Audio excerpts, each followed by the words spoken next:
This is Woodwords the Podcast, a production of the Kansas City Woodworkers Guild, with host Kevin Thomas. Here's your host, Kevin Thomas. Welcome back, everybody. This is to Woodwords the Podcast. I'm your host, Kevin Thomas. Mike and Grace are off tonight. They had more important things to do, and we are joined tonight by special guest. We have Dave Kraatz.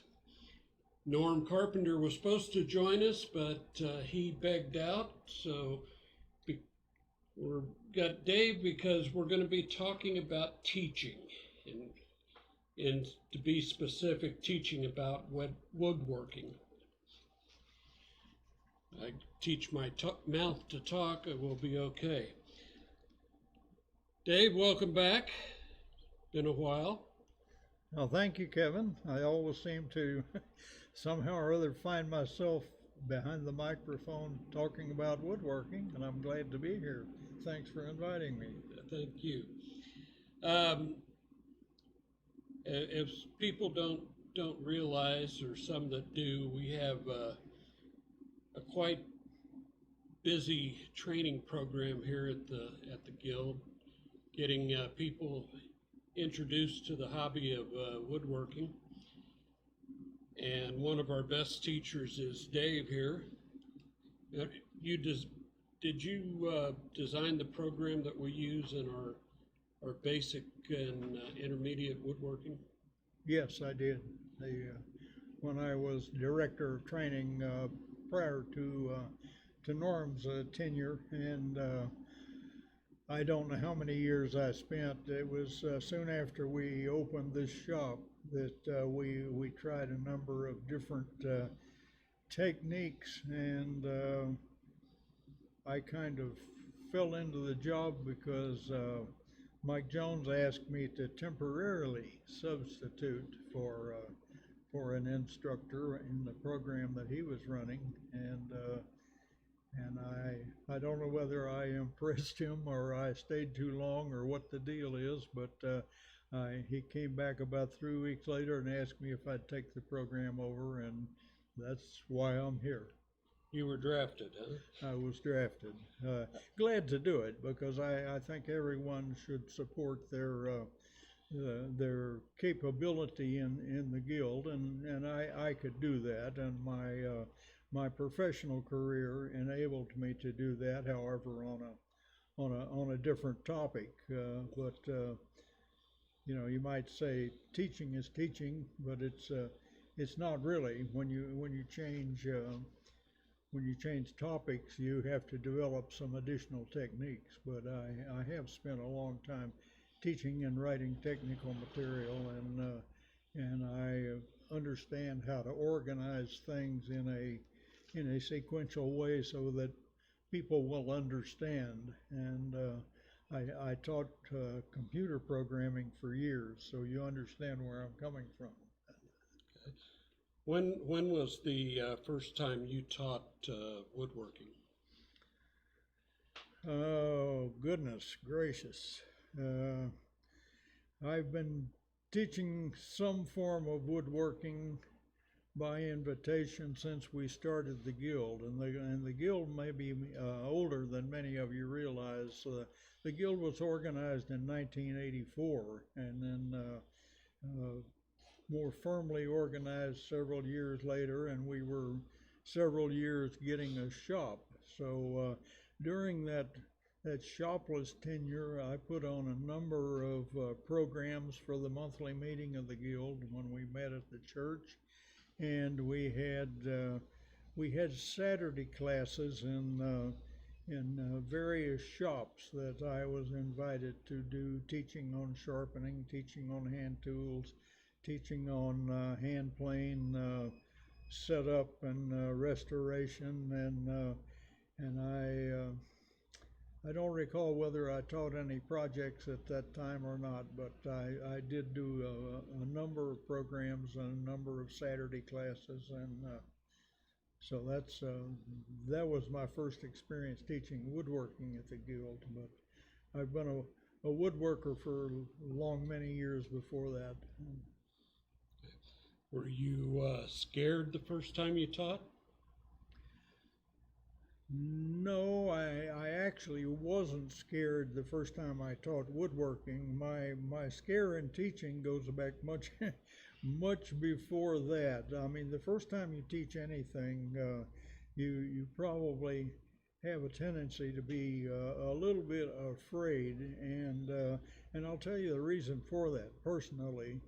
It has to do with my philosophy of teaching, because I consider teaching, first of all, a privilege, that someone would think enough of my skill and experience to want to hear about it.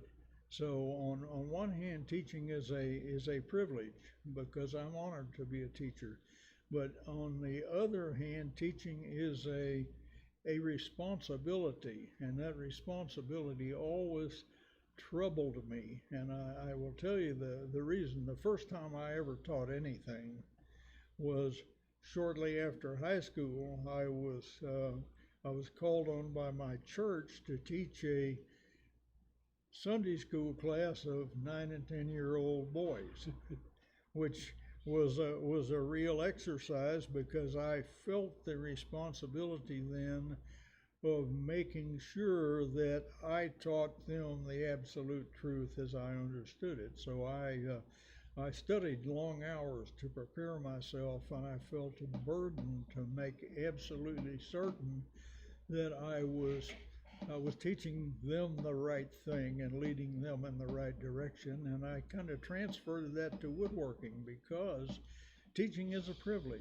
and teaching is a responsibility, because when I get done with the class, I want to make sure, and I'm cautious, that everybody leaves the class with what I intended them to learn. Okay. So, teaching being a responsibility, do you think it's possible to teach someone how to teach?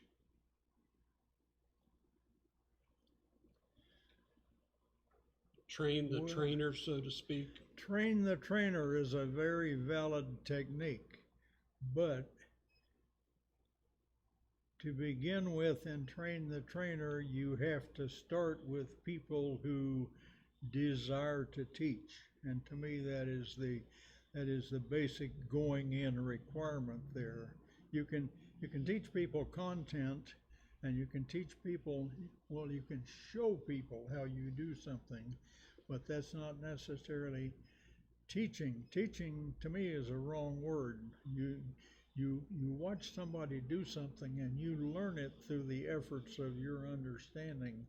And so people don't really teach you to do something. They show you how they do something, and you absorb that, and you go with it and transfer it to your own experience. I know when during our basic woodworking class, Norm often talks about teaching a technique and then they develop that into a skill. Does that sound right to you? Yes, that sounds right.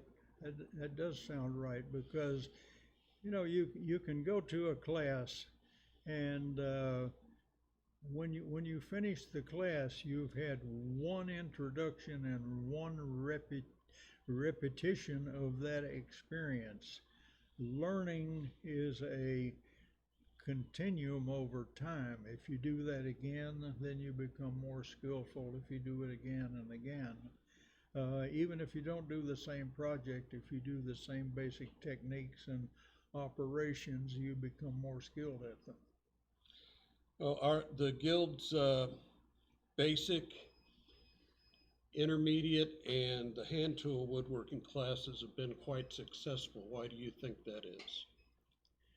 Well, there's a number of reasons for that, but first and foremost is those classes are totally dependent on a willing group of volunteer woodworkers who sometimes they follow my lead in getting organized, and we design a class, but overall the key to our success is having people who have experienced that technique and maybe that project being willing to come and reiterate and transfer that technique and that project to other people. And that in itself is a skill that is strengthened by repetition. You know, you don't learn to teach in one class. You learn to teach in 40 classes. I made a habit of excuse me, recruiting instructors from our class, and by telling them that they will continue to learn if they help the next class. Do you think that's a valid point? Oh, absolutely. You know, even at this juncture, every time I prepare to teach a class, I learn something, because I always look back on the prior experience if we've taught that class before, and I always say, basically, did everybody get it? And if the answer is, well, I'm not sure, then the question is, why didn't they, and what do we need to change to make the class better the next time? So the repetition builds the skill, and anytime somebody jumps in as a, shall we say, moderately experienced woodworker and seeks to teach, they simply reinforce their determination to do whatever they are teaching. So now, I wrote an article that appeared in Popular Woodworking that discussed our training program here, and it drew inquiries from other guilds around the country wanting us to share our curriculum. Do you think that was a good idea to share our curriculum with other guilds around the country? Oh, absolutely. I think anytime we can promote cooperation and good vibes between woodworking organizations, we are ahead, because we may sign on to a podcast sometime and see something we want to transfer to our guild. So I think that absolutely is a good move, and sharing our I'm proud to share our approach to this, because if you notice in our classes, one of the things that we do is teach by I call it the show and tell method of teaching, and every one of our classes is built on a single instructor or class manager, and we have many times multiple assistant instructors for that class, but the class manager or the lead instructor is responsible for setting the tone and the direction of the class, and making any adjustments if that is necessary. And one of the things that we do in the classes is we always start with a completed project. When I assign a class on a project, I build the project first, and then I build a complete set of parts to lay alongside of it. And I say, this is a shaker step, these are the component pieces, and then during the class, the instructor always takes the material and duplicates those pieces. So in the course of the class, we have basically done it 3 times. We build the prototype, we make the component pieces, we explain the cut list, and we show and tell how to make those pieces, even to the point of going to the machine or taking the proper hand tool and fabricating that piece. And in our hand tool classes, what you will see is through the course of the class on the instructor's bench, at the end of the class, there is a completed project there. So what you see at the end of the class is the prototype, you see the component pieces, and you see the finished products sitting before the students. And hopefully, if we've been successful, every one of the students has that same project sitting on their bench. Uh, Now, have you witnessed a lot of how shall we call this, celebrity woodworkers teach? Is there anybody that you've observed that you liked? Myself, I'm a big fan of Christopher Spores and his methods.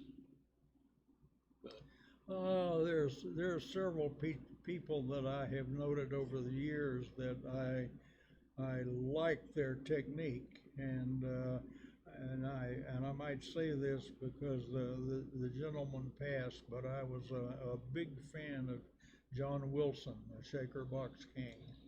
John was one of a kind.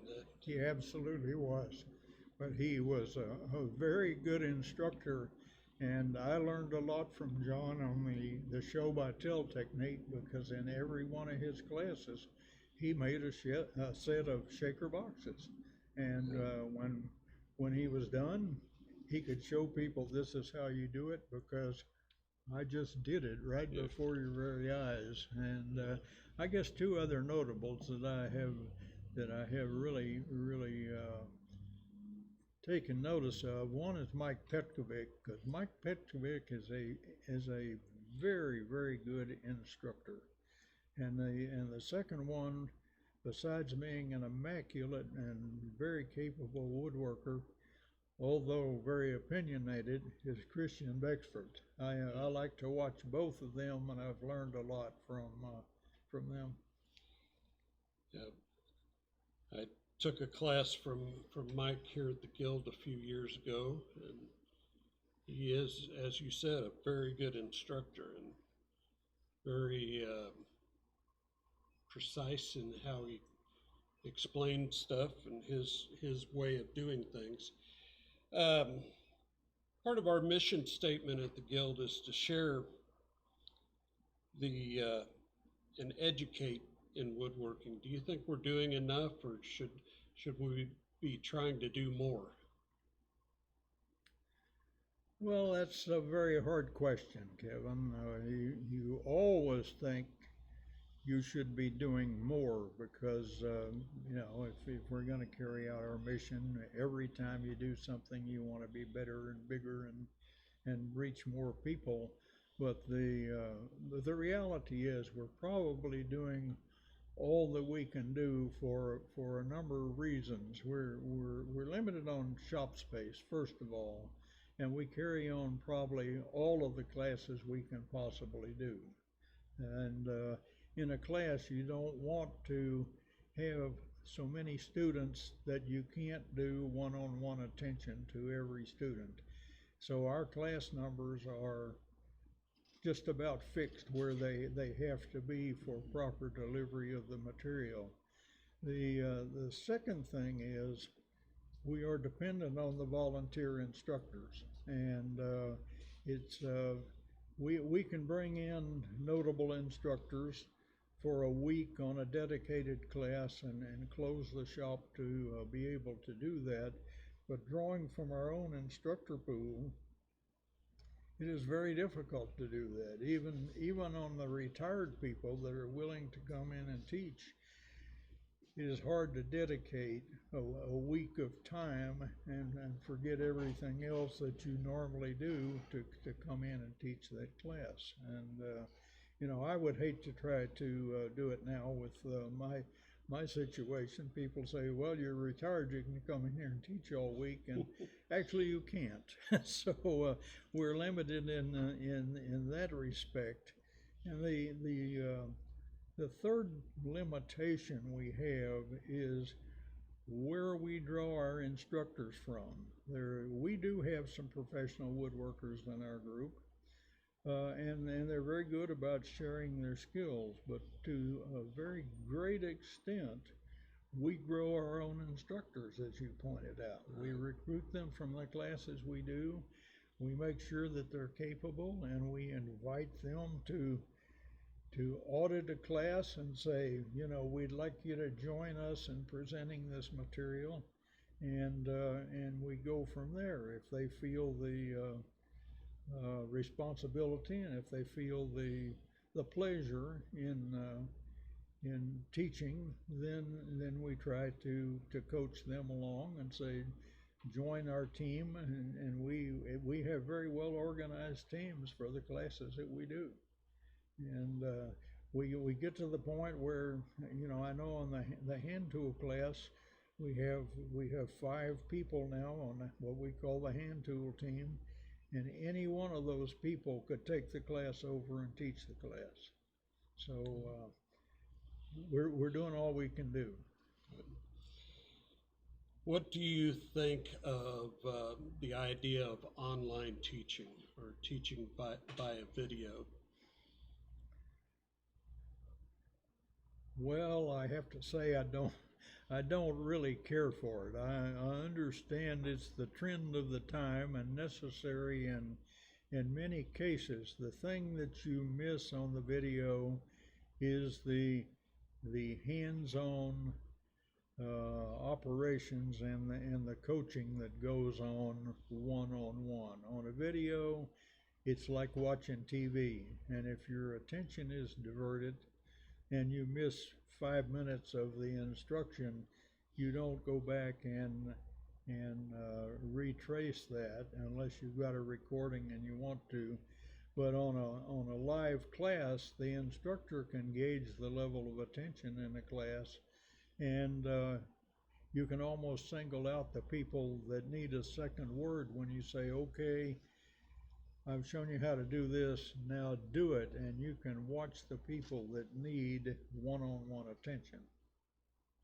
It always seems to be easy to pick out those that are struggling a little bit and need the little extra word of encouragement, and I can see where that would be difficult. Well, that's extremely valuable when you're teaching. Even when you're talking and showing a technique, you can gauge the students, and if they're shaking their head, yes, I understand that, you say, let's go full steam ahead and continue that. If they've got a frown, you say, wait a minute, let's slow up and make sure you understand that. And you can do that on a one-on-one class, and you can't do that online. So you don't think the Guild should get into teaching online?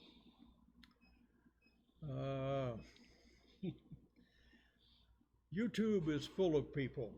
Yes, it who is. teach online. You can just about tap any subject that you want, from blacksmithing to woodworking to yo-yo making to boat building to making jams and jellies. And if you want to explore that, there's ample opportunity to explore that. And the question about teaching online is, do you do it for free as a hobby, or do you charge for it? And if we set up some sort of system to charge for it and have online classes like many of the organizations are doing today, and charge for it, then we have an extra department and an extra burden in the Guild to administrate that and design that and then do it. And I'm not sure that we are equipped at this point in time to do that. I think the closest we'll ever get to online teaching is probably our safety videos that go over for each machine. And if you weren't aware of it, we have the videos out there on our YouTube channel that go over the safe operation of each of our machines in our shop. It's if you're ever in doubt on how to operate a certain machine, check that out. Okay, Dave, I'm going to give you a couple of minutes to just, in a perfect world, tell me how you'd like things to go here at the Guild or elsewhere as far as teaching this craft that we love so much. Well, it's that is again a very hard question, because you have to gauge what you produced by the by the response of the membership. I mean, you can announce a class, and if nobody signs up, then you've wasted your time. You have to spend the time to talk to the people, and it means being very active both in the monthly meetings and during the open shops, and observe people and say, how would you like a class to do that, or how would you like a class to build a certain piece of woodworking, and then you get their ideas on what they would like, and then you design the class and present it. That way you can find something that your group responds to, and I think that's our responsibility. It doesn't really do us any good to strive to do something that our members are not interested in, or would not pay for, or and one of the things I think that we do very well is the augmentation that we do on training almost informally. And one of the best of those is the skill builders once a month.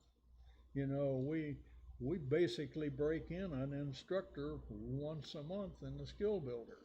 You know, get in front of the people and tell them what to do, and get in front of the people and demonstrate.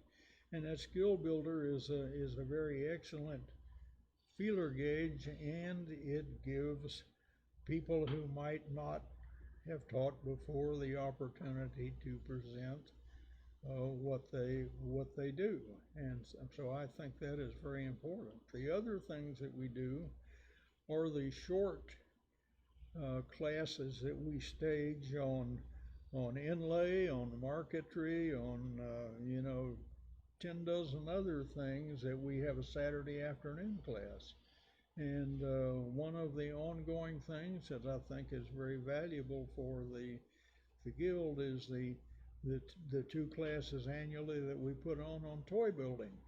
You know, toy building is not difficult, but it's very organized, and it's an opportunity to involve people in something that they haven't done before. And oh, by the way, you can look over their shoulder and find your next instructors. And I think one of the difficulties that we will have in the future is lining up new instructors. We got to be very careful that we have an active program for doing that, because at some point in time we're gonna run out of old guys like me who like to present woodworking, and it's a very serious a problem and endeavor for a guild to go through, because we have to keep the hobby, and we have to keep the blood flowing on woodworking. And if we don't cultivate new instructors, then we've lost our grip. In looking at what we've had in the way of students, I'll say over the last 3 or 4 years, what has been your most pleasant surprise? Well, my pleasant surprise is the number of students that we have, or that we have had, that stay on to be instructors. And probably half or more of our instructors in our regularly scheduled classes have been students in that same class.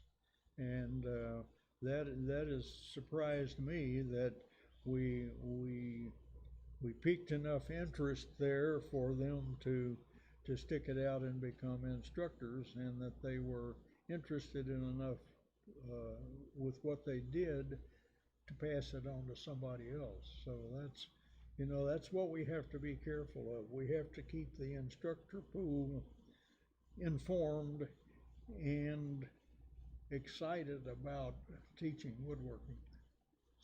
I think one of my favorite things that has come out of the last few years of teaching with the basic and the intermediate classes is the number of women. Oh yes. It's and I have to admit they're usually some of the best students in the class.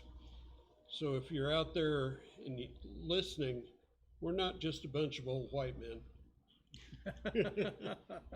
The women always surprise me, but the great thing about women is that they are better listeners than the guys are. They come to class with an expectation of, okay, somebody's going to teach me something, and I'm going to be intent to the point where I will learn it and I can do it. And I can tell you at this point in time, one of my pet peeves, and you run across one of these, about every third class, is to have a guy in the class who comes to the class, and the first day he's pretty good, he's pretty attentive, and the second day he's pretty attentive, and then the third day he comes up with this idea, well, I want to do this project you're teaching, but I want mine to be a foot longer, and I want mine to be made out of a different piece of wood. And at that point in time, he seeks to chart his own course through the class, and he not only throws the class tempo off, but he might even get in the way to the point of going and setting up a machine that you have already set up for the class to do his own thing. And beyond that, he confuses the class to the point where you have to really work hard to get everybody on track. So when you come to a class, take the class and be respectful enough of the instructor to say, okay, I'm going to watch you do it your way, and the next time I do it, I can deviate here, but don't do it in the class. And that is my one fear of teaching classes here. I always run into that guy, and so if you're that guy, don't do that. I think we're going to wrap this up. Let me state this: as director of training, I'm always looking for new classes. If you have something that you want to share, or if you'd like to get involved in the training program, drop me an email and I'll be more than happy to listen to it, your pitch. Dave, thank you for joining us. This has been an interesting conversation. And to everyone out there, we want to thank you for being with us, and thanks for joining us here on Woodwords the podcast. And as always, remember to work safely and get your sawdust on. Good night. Okay. Did I do okay, Coach?